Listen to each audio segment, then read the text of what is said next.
Bienvenue sur Africa 24 dans cette nouvelle édition de l'Africa Tonight. Voici les titres de l'actualité. Au Mali, des émissaires de la CEDEAO ont rencontré les acteurs politiques maliens. Une rencontre en vue de stabiliser la situation politique. Les membres de l'opposition et la majorité présidentielle ont été appelés à s'unir pour relever les défis du pays. La République démocratique du Congo signe un accord avec deux entreprises chinoises et espagnoles, un accord qui permettra de financer le barrage hydroélectrique Inga 3 d'une capacité de 11 000 MW. Et puis Djibouti fait face à un exode rural massif. Un accord de coopération a été signé avec l'Organisation mondiale pour les migrations pour mettre fin à ce fléau qui impacte l'écologie et le taux de pauvreté du pays. Une délégation de la CEDEAO a été dépêchée à Bamako, au Mali, pour rencontrer les acteurs politiques maliens. Une visite aux allures de médiation entre l'opposition et la majorité présidentielle.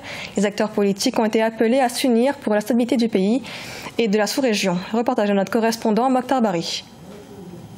Après le second tour des élections présidentielles remportées par le président Ibrahim Boubacar Keïta, les acteurs politiques peinent à trouver un consensus. Les revendications de l'opposition politique et la recrudescence des attaques terroristes suscitent de vives inquiétudes.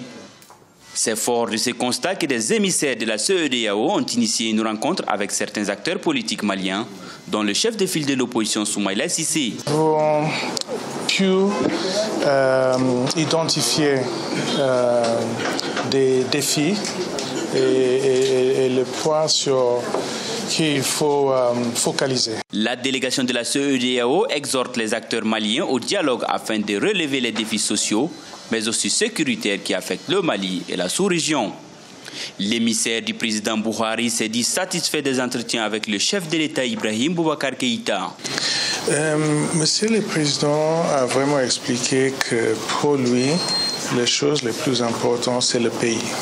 Que ce n'est pas une question de personnel ou d'ambition, mais c'est vraiment ce qui peut améliorer les choses pour les Maliens. Si la visite du président de la commission de la CEDEAO et du président du Conseil des ministres est placée dans le cadre de la solidarité entre pays membres de l'organisation, sur place, elle est interprétée comme une tentative de médiation, une démarche souhaitée par de nombreux acteurs afin de mettre un terme définitif à la crise politique.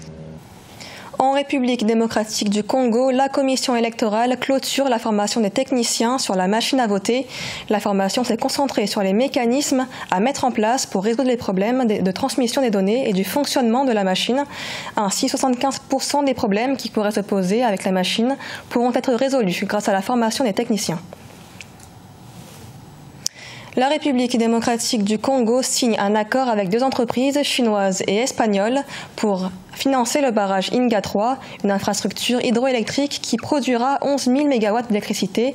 Le consortium sino-espagnol s'engage par ailleurs à financer les études d'exécution du projet. Reportage à notre correspondant Jacques Amboka.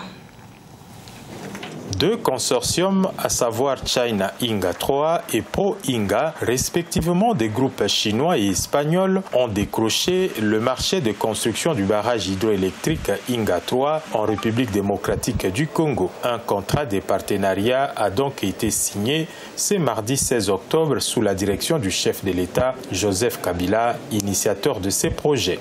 Il a pour but de définir le cadre légal qui va gérer nos relations entre nous, la République démocratique du Congo, et le consortium chinois et espagnol qui vont réaliser ce projet.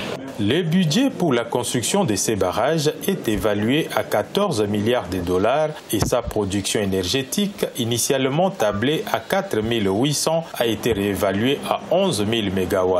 L'objectif visé par les autorités congolaises est de booster l'industrialisation du pays et offrir à moindre coût l'électricité à la population. On parle de Inga 3 depuis des années.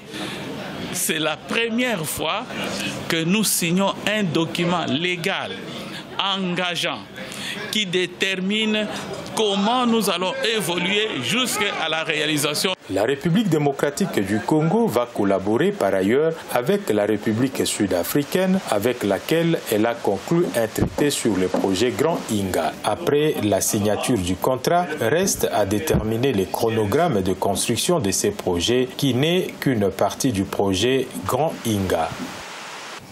Au Kenya, les bus connus sous le nom de Matatus sont utilisés par une grande partie de la population de Nairobi. Maurice Njuguna, un jeune entrepreneur, en a fait sa spécialité.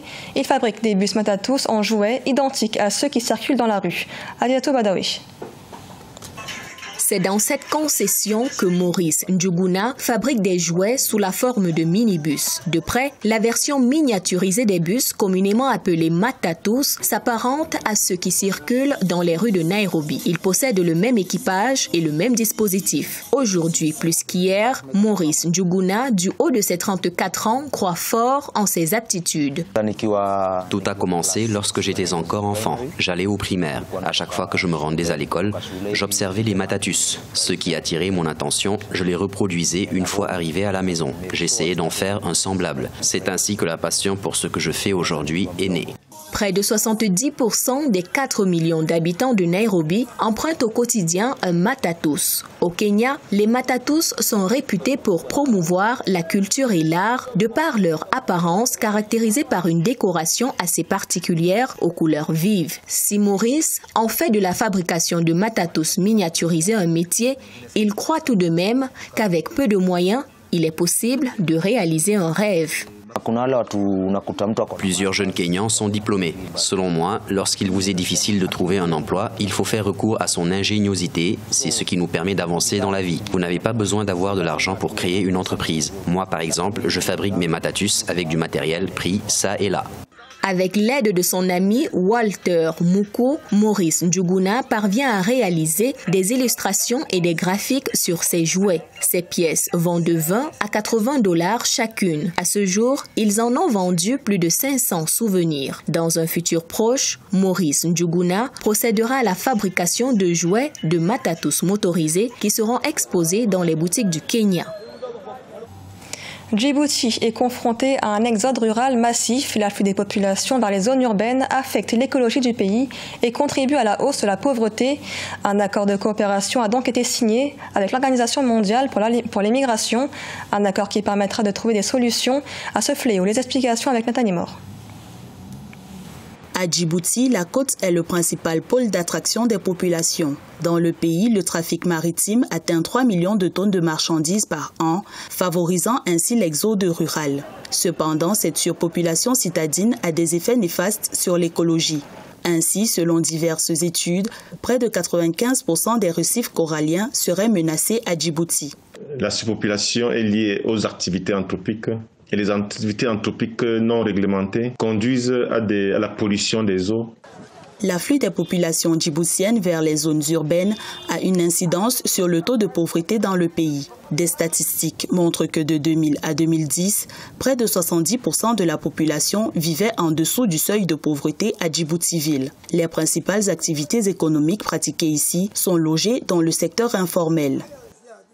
Il est urgent d'engager une véritable politique de développement des territoires de l'Interland, mettre sur pied des techniques modernes d'irrigation et d'utilisation efficiente des nappes phréatiques pour permettre le développement de l'agriculture. Depuis le 14 octobre 2018, un accord de coopération pour la réalisation d'une étude sur les zones rurales lie Djibouti à l'Organisation mondiale pour les migrations. L'étude qui sera menée va permettre de trouver des solutions contre ce fléau à Djibouti. Dans ce pays, 85% de la population vit dans la capitale, Djibouti. Dans l'actualité également, au Cameroun, les résultats de l'élection présidentielle du 7 octobre dernier seront dévoilés ce lundi 22 octobre. Le Conseil constitutionnel annoncera les résultats de ce scrutin crucial pour les électeurs camerounais. Il a déjà rejeté les 18 recours déposés par l'opposition pour faire annuler le scrutin. Des résultats définitifs que vous pourrez suivre en direct d'Africa 24 ce lundi à partir de 9h30 GMT. Ce journal a été réalisé par l'ensemble de la rédaction. Merci de l'avoir suivi. Dans un instant, retrouvez une nouvelle édition de l'information sur Africa 24.